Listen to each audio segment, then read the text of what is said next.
Well, Beardy, I want to talk to you about an important social issue. Mm. Last week we spoke about public displays of affection, and off air we've been talking about the absence of snogging in the country today, which we're all quite worried about. But I'm grateful for Tim Martin, he of Weatherspoons fame, Oh, yes. crazy Yeah. hair, crazy guy. By the way, Weatherspoon have 800 pubs. I didn't realize it was that many. 800. Crikey. Yeah.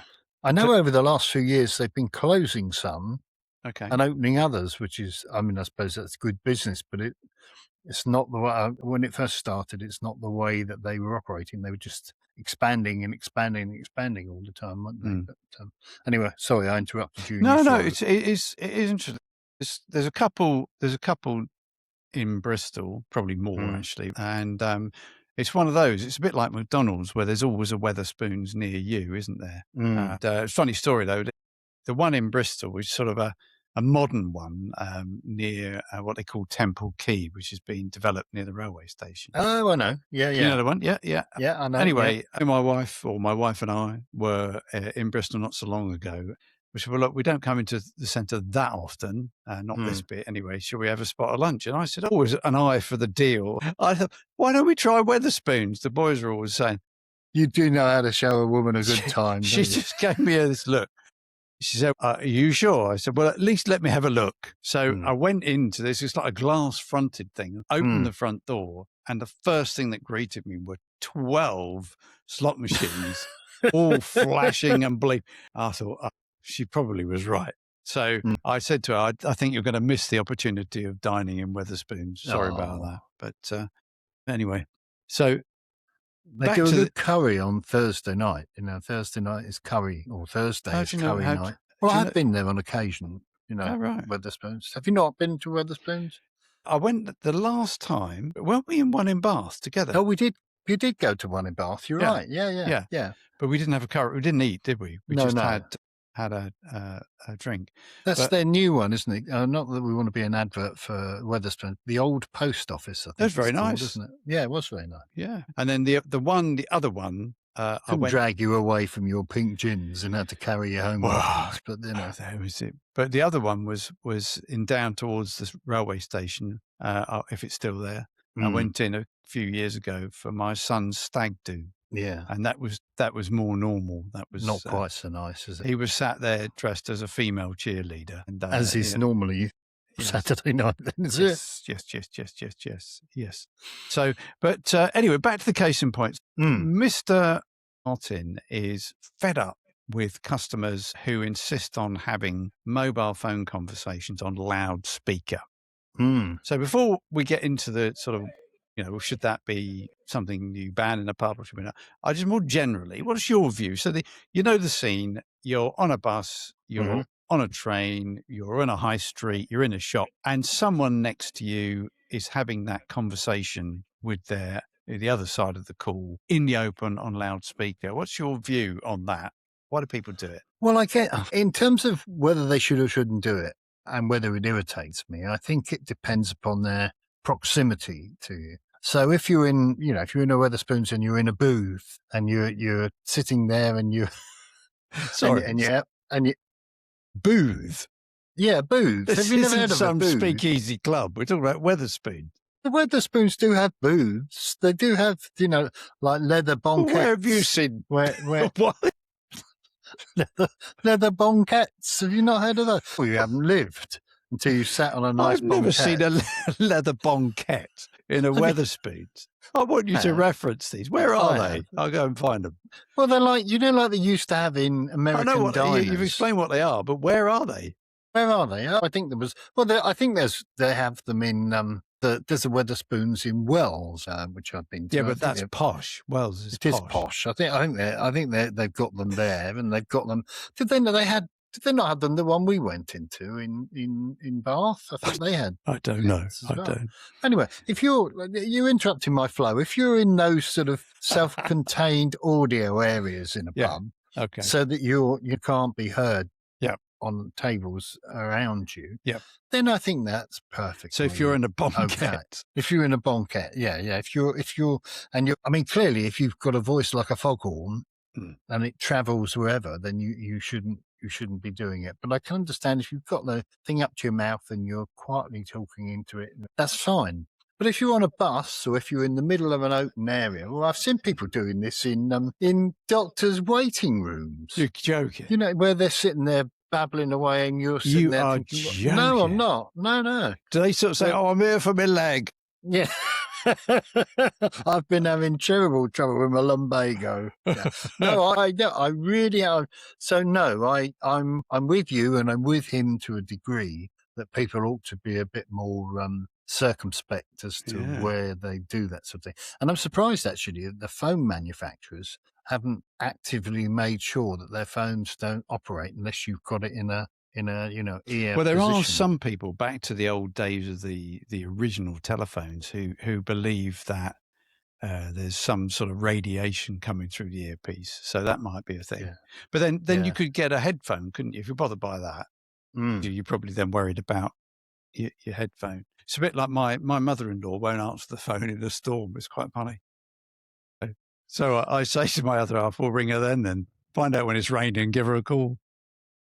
But So, does she think it's gonna oh come down? yeah, she thinks it's gonna come through Because the phone. you'll blow remember you her used to have to unplug your television sets from the wall, didn't you, during a surges and thunderstorm? Do you remember? Yeah. Yeah, yeah, that was way back when you had your little, your little black and white one in the corner with what do the you mean way back? I've still got it. well, back when when you were watching the coronation in 1953. Well, you still watch Bill and Ben, don't you? But there we Yeah, I go. had to bill it, but yeah.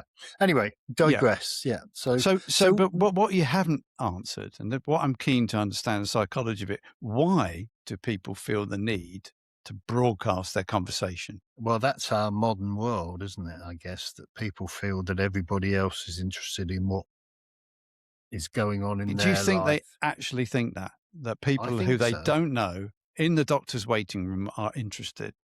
Well, I think there's an element to that. Obviously, there's a convenience aspect to it. You don't have to hold it up to your ear. You can just hold it in front of you. I It's think not that's heavy, more is it? convenient.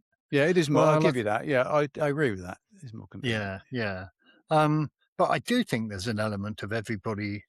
There's not that once upon a time you didn't want people knowing about what you were doing or your own private affairs. Now people don't seem to care. I mean, that's why we've got all these TV programs at home with the so and so's or out with the Beckhams or Mm. I'm off with the Osbornes or it's all to do with nobody's got any privacy. Everybody wants to live their lives in camera now, effectively, and then they're not ashamed, but they're not worried about the privacy aspect. Yeah, but I would reveal all for a 5 million Netflix deal. I'm not sure I'd want you revealing all if you don't mind.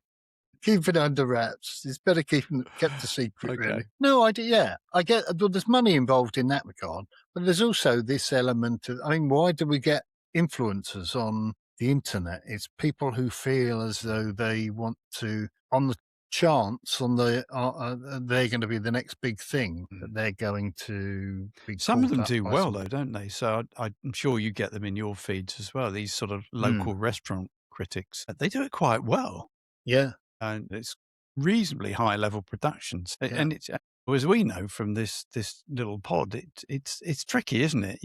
There's quite a lot of editing and things to do. Mm, But anyway, back to. So if we go back to Mr. Martin's decision, mm. I think judging by this conversation, we support it. Yeah. I think so. On the whole, on balance, I'd approve of what he's trying to do.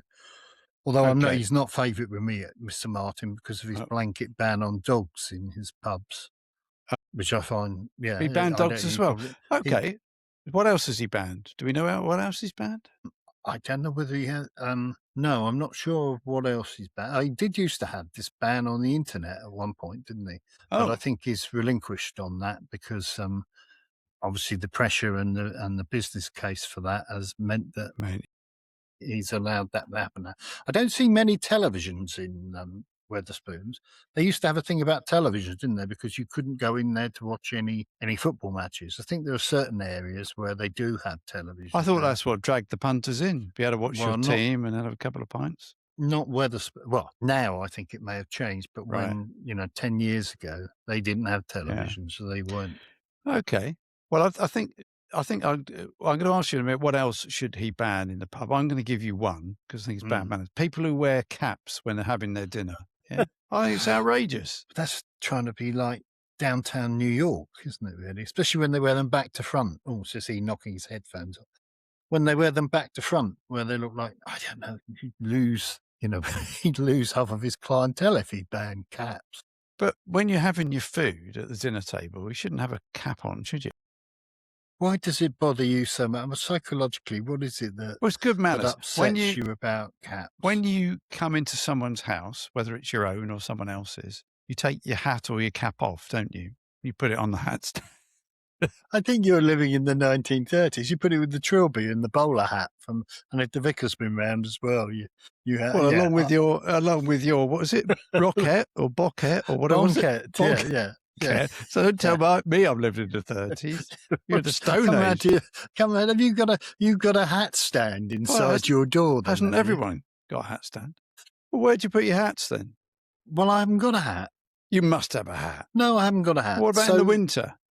I don't wear hats. Do you wear I know I've got hair.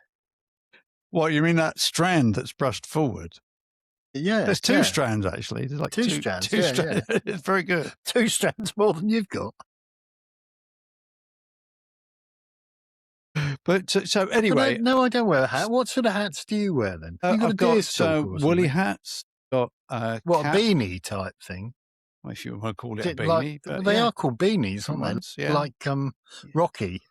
When you go out running, did you? No, I don't wear a hat when I get too hot. But no, I've got woolly hats for when we go out on walks in the winter. I've got a cap or a few caps. I've got a flat cap which somebody gave me as a leaving present when I left one of my contracts. What, from the north, was it? It wasn't, funnily enough. It was London, because I was admiring this guy's cap and then quickly found out that it's a style thing. He could wear a cap like he was born for it. And this is a true story. I wore the cap on a cold day when I'm travelling back on the train, and some bloke asked if I wanted my suitcase carried in for me. So I never wore it again. And that is actually a true story. Squire of the manor.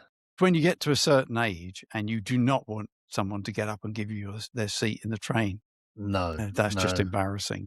So, but okay, so I would ban hats very quickly because we've gone on a bit. What, if anything, would you ban in pubs? What would I ban? I think what you said first off, I don't like fruit machines for starters. I think I'd get rid of fruit machines and gaming machines in general. I'd like to see a return to whatever happened to the jug for a pint of beer. Do you remember we used to have jugs? Yes. I don't know where they went. I'd like to see them come back. That's a good question. Because we need to find out why. So I'll try and summarise then. So we're agreeing with loudspeaker mobile phones. Mm-hmm. We're getting rid of hats. We're getting rid of fruit machines, and you want your jugs back. One other thing as well. Yeah. These sachets of sauce.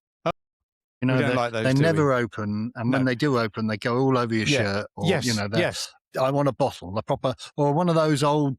Remember, we used to go into a Wimpy, and they had a big plastic tomato. Yes, yeah. In case you didn't realise that red was the signal for tomato ketchup, you had to have a tomato on it. Yeah, I think they were, and the brown one for brown sauce as well. Yeah. I want to go back to those. I don't want bloody dinky sachets. Well, look, that's enough, Mr. Martin. If you're listening to this, we've got even more ideas to supercharge your business.